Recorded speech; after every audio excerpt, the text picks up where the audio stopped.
ನಮಸ್ಕಾರ ಸ್ನೇಹಿತರೆ, quiz Kingdom ಚಾನೆಲಿಗೆ ಸ್ವಾಗತ.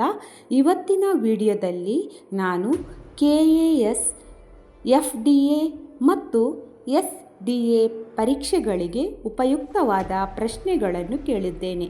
ಈ ಪ್ರಶ್ನೆಗಳಿಗೆ ಉತ್ತರ ನಿಮಗೆ ತಿಳಿದಿದ್ದರೆ ಪ್ಲೀಸ್ ಕಮೆಂಟ್ ಮೂಲಕ ತಿಳಿಸಿ.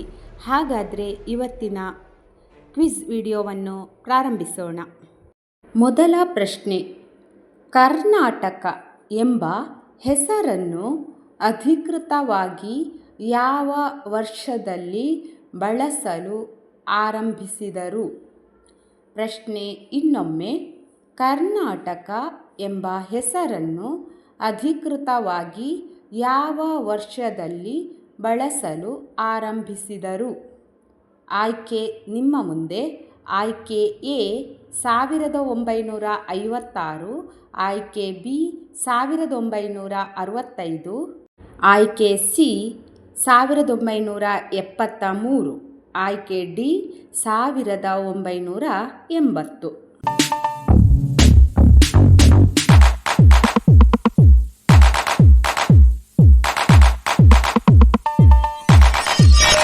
ಸರಿಯಾದ ಉತ್ತರ ಆಯ್ಕೆ ಸಿ 1973ರಲ್ಲಿ ಕರ್ನಾಟಕ ಎಂಬ ಹೆಸರನ್ನು ಅಧಿಕೃತವಾಗಿ ಬಳಸಲಾಯಿತು.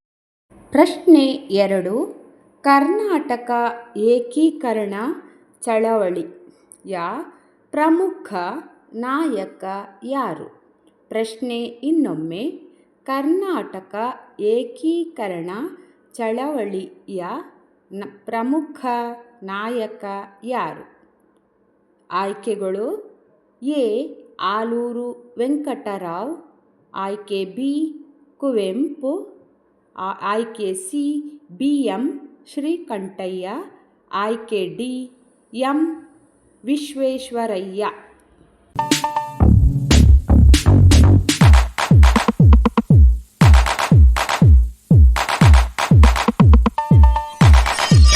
ಸರಿಯಾದ ಆಯ್ಕೆ ಎ ಆಲೂರು ವೆಂಕಟರಾವ್ ಅವರು ಕರ್ನಾಟಕ ಏಕೀಕರಣ ಚಳವಳಿಯ ಪ್ರಮುಖ ನಾಯಕರಾಗಿದ್ದರು. ಪ್ರಶ್ನೆ 3, ವಿಜಯನಗರ ಸಾಮ್ರಾಜ್ಯದ ರಾಜಧಾನಿ ಯಾವುದು? ಪ್ರಶ್ನೆ ಇನ್ನೊಮ್ಮೆ, ವಿಜಯನಗರ ಸಾಮ್ರಾಜ್ಯದ ರಾಜಧಾನಿ ಯಾವುದು?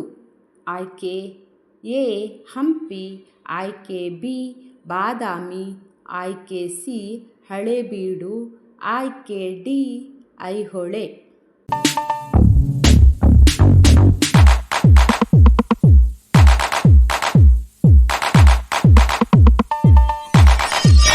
ಸರಿಯಾದ ಉತ್ತರ ಆಯ್ಕೆ ಹಂಪಿ ವಿಜಯನಗರ ಸಾಮ್ರಾಜ್ಯದ ರಾಜಧಾನಿ ಆಗಿದೆ.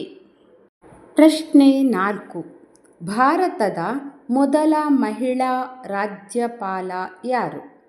ಪ್ರಶ್ನೆ ಇನ್ನೊಮ್ಮೆ, ಭಾರತದ ಮೊದಲ ಮಹಿಳಾ ರಾಜ್ಯಪಾಲ ಯಾರು? ಆಪ್ಷನ್ ನೋಡುವ.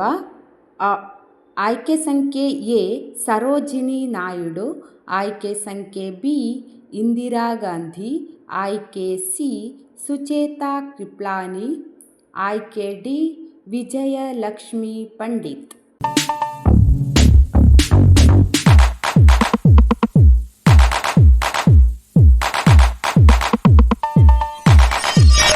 ಸರಿಯಾದ ಉತ್ತರ ಆಯ್ಕೆ ಎ ಸರೋಜಿನಿ ನಾಯ್ಡು ಭಾರತದ ಮೊದಲ ಮಹಿಳಾ ರಾಜ್ಯಪಾಲರಾಗಿದ್ದರು.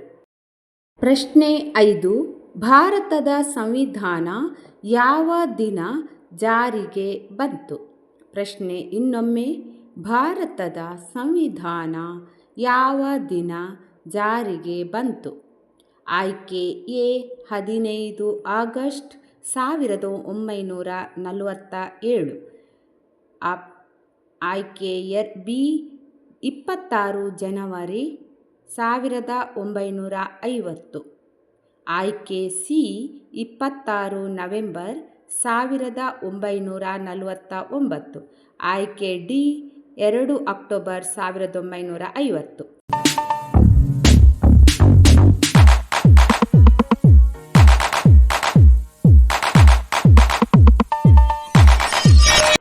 ಸರಿಯಾದ ಉತ್ತರ ಆಯ್ಕೆ ಬಿ. 26 ಜನವರಿ 1950ರಂದು ಭಾರತದ ಸಂವಿಧಾನ ಜಾರಿಗೆ ಬಂತು. ಪ್ರಶ್ನೆ 6.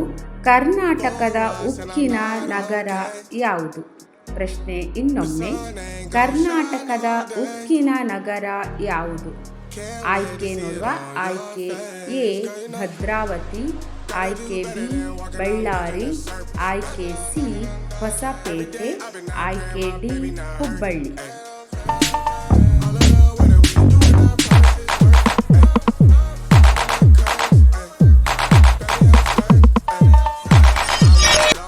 ಸರಿಯಾದ ಉತ್ತರ ಆಯ್ಕೆ ಎ ಭದ್ರಾವತಿ ಕರ್ನಾಟಕದ ಉಕ್ಕಿನ ನಗರ ಎಂದು ಪ್ರಸಿದ್ಧವಾಗಿದೆ.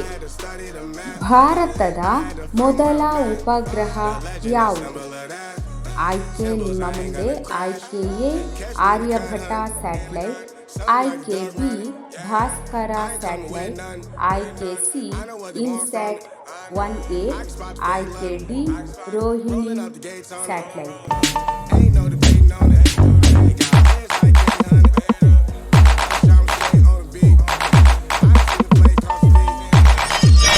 ಸರಿಯಾದ ಉತ್ತರ ಆಯ್ಕೆ ಎ ಆರ್ಯಭಟ ಸ್ಯಾಟಲೈಟ್ ಭಾರತದ ಮೊದಲ ಉಪಗ್ರಹ.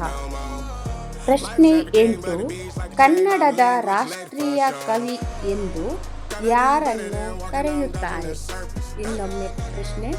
ಕನ್ನಡದ ರಾಷ್ಟ್ರೀಯ ಕವಿ ಎಂದು ಯಾರನ್ನು ಕರೆಯುತ್ತಾರೆ? ಆಯ್ಕೆ ಎ ಕುವೆಂಪು, ಆಯ್ಕೆ ಬಿ DR ಬೇಂದ್ರೆ, ಆಯ್ಕೆ ಸಿ KS ನರಸಿಂಹಸ್ವಾಮಿ, ಆಯ್ಕೆ ಡಿ ಮಾಸ್ತಿ ವೆಂಕಟೇಶ್ ಅಯ್ಯಂಗಾರ್.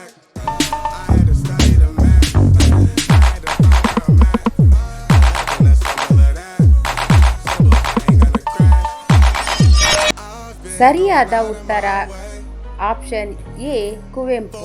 ಕನ್ನಡದ ರಾಷ್ಟ್ರೀಯ ಕವಿ ಎಂದು ಕುವೆಂಪು ಅವರನ್ನು ಕರೆಯುತ್ತಾರೆ. ಕೊನೆಯ ಪ್ರಶ್ನೆ.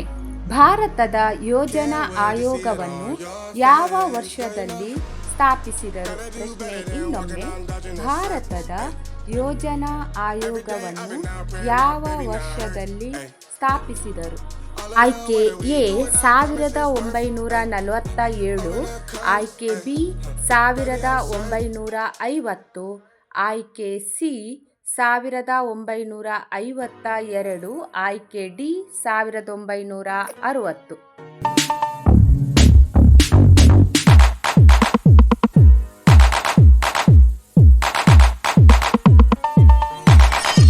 ಸರಿಯಾದ ಉತ್ತರ ಆಯ್ಕೆ ಬಿ 1950ರಂದು ಭಾರತದ ಯೋಜನಾ ಆಯೋಗವನ್ನು ಸ್ಥಾಪಿಸಿದರು.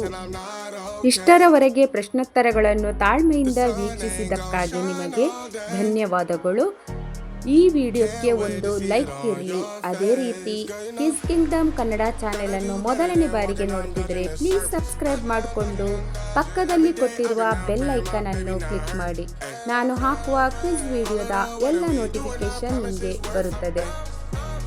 ಮುಂದಿನ ಕ್ವಿಜ್ ವಿಡಿಯೋದಲ್ಲಿ ಸಿಗುವ ಅಲ್ಲಿ ತನಕ stay tune. Bye bye. Take care.